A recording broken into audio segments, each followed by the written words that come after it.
What is the defense review? It's an important question because there's a lot of uncertainty. There's been people have raised questions about whether this is a exercise, a kabuki theater, as opposed to a real possibility of something the agenda for Canadian defense in the future. And there's really no way of knowing that until we actually see what the government does with it.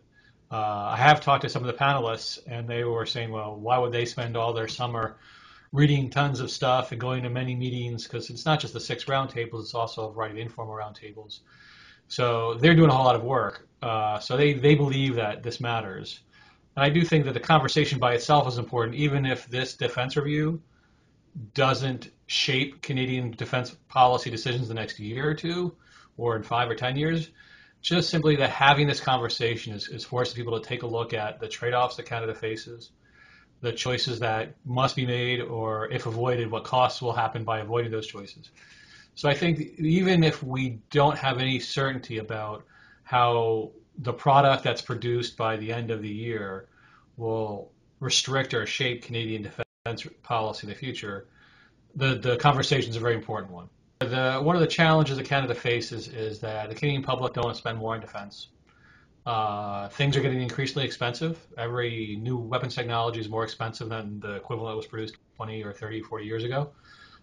Personnel costs go up because we need to pay our soldiers, our sailors, our air personnel more than in the past because it's a volunteer force. You don't have to pay draftees much because they're there by obligation. And then there's also the benefits such as retirement benefits, things like that. So everything's getting more expensive.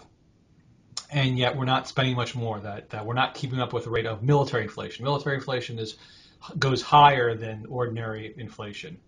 Again, primarily because the cost of these various weapons technologies are very expensive.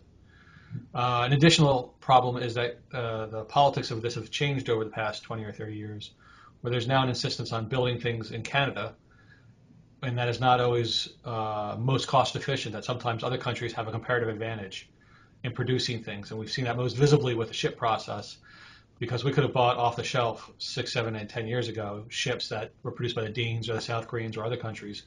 That would have been quite fine. But having to restart old shipyards has been expensive. So the reality is we're not going to spend much more, despite the fact that when we talk to the defense panel people, they say, we haven't been told what the financial restrictions are. The reality is, the political reality is that nobody's expecting a lot more money to be spent on these weapons or on the defense budget in general. And so that forces us to have to make decisions because we can't do all things. And the temptation to try to do all things is that we will probably end up shorting or spending less on maintenance, training. These are the things that need to be done every single day to make sure that our soldiers, sailors, the pilots can fly at their best, as opposed to being poorly trained or poorly practiced, so that way they end up crashing or making mistakes. That we tend to underestimate how important it is to have the military be at its sharpest, because if they're anything less than their sharpest, then people will die unnecessarily. I think our fighter pilots are probably pretty much at the sharp as they can be or close to it, because they've had a lot of practice lately, if only by dropping bombs on places in Syria and mostly in Iraq, and if the various exercises they've conducted as part of the reinsurance mission in the Baltics. Since Putin invaded Crimea, we've been rotating in and out of the Estonia, Latvia, Lithuania, Romania, Poland, and maybe another East European country or two. And so those pilots go there, they fly, they practice pretty intensively. So they're getting a lot of work because it's part of an ongoing operation. I'm less confident about our Army because they're doing exercise right this week. People resolve. It's a big story, and that's a big deal. It's important that they do that. But I don't know how sustained this is. I don't know how regular these kinds of efforts are.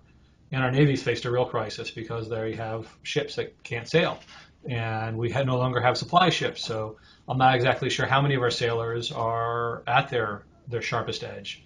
I'm sure some of them are, but I'm not confident that all of them are.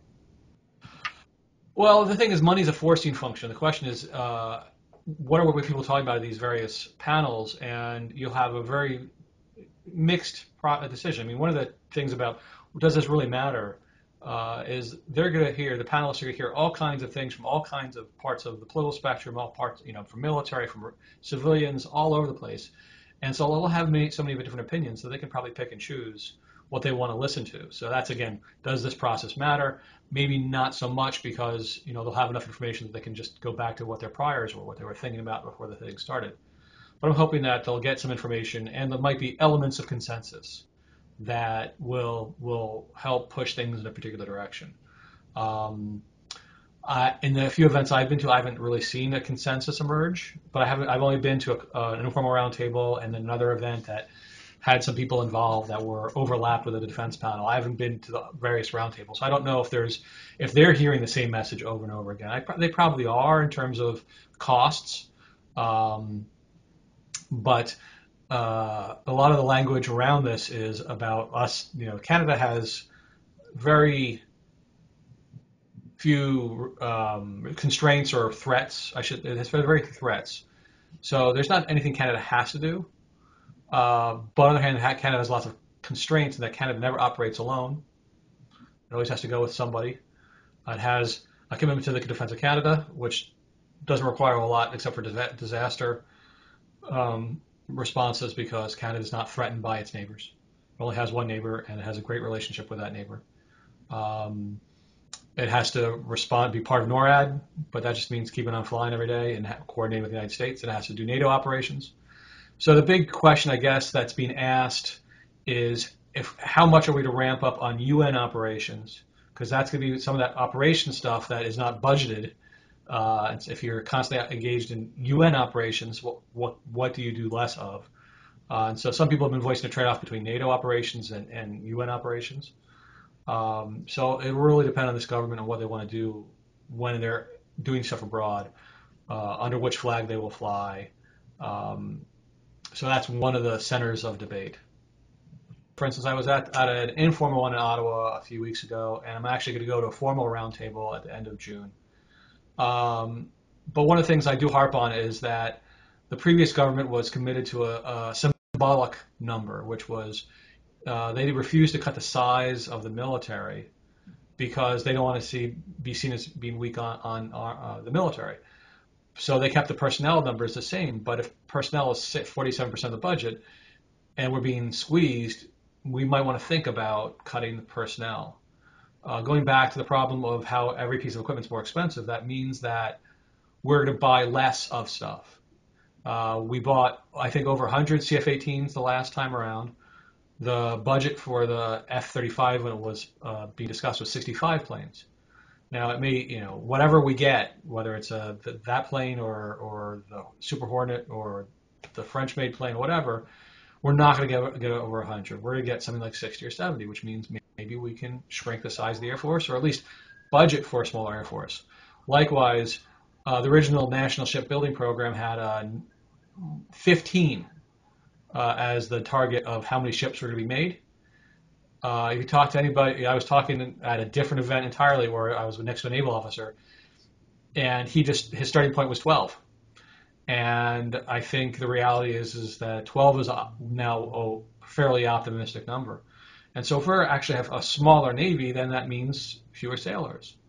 And because you want to keep peace amongst the branches, if you cut the number of pilots and the number of sailors, then you probably need to cut somewhat the number of soldiers, so that way the army is not seen as being privileged. And also the reality that we're no longer at war in Kandahar. Perhaps we can cut our army by some size, not radically, but some troops, because that again creates budgetary savings that they can then use to either buy equipment or have put into operations, maintenance, and training.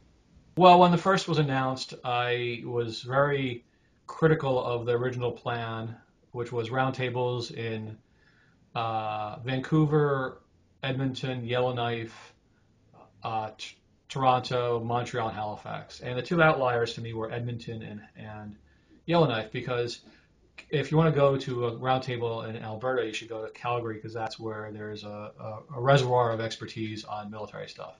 There are some experts in Edmonton, but there's more so in Calgary. It might be because the ones in Calgary are perhaps a little bit right of center and known to be cranky, such as David Berkison.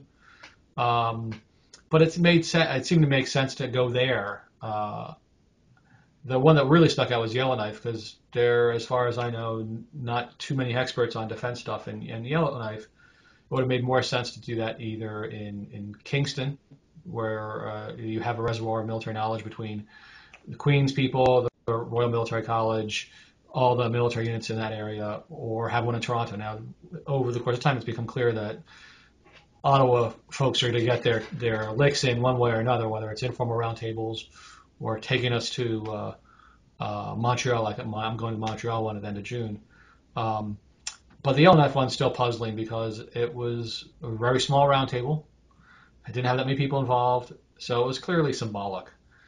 But if you want to do an Arctic focused effort, then go to some place where people who study Arctic security, which could be Montreal or it could be Ottawa or it could have been Winnipeg. Um, but what's more important, I think, is that they are trying to do a sincere effort at getting a range of opinions from across the country. And I think that's all to the good. That they're doing a hard work to do that. They're soliciting via the web. They're trying to publicize this a lot. So I think overall this effort makes a lot of sense to me. The timing makes sense as well because they just got into power last November. They started this process in the spring and summer. They hope to have the outreach part done over the summer and then spend the fall writing and then having a product for the next budgetary cycle. And that makes a great deal of sense. They're not stretching out too long. They have a 4-year mandate. They'll have this delivered by the end of the first year of the mandate. I don't think you can ask anything more than that.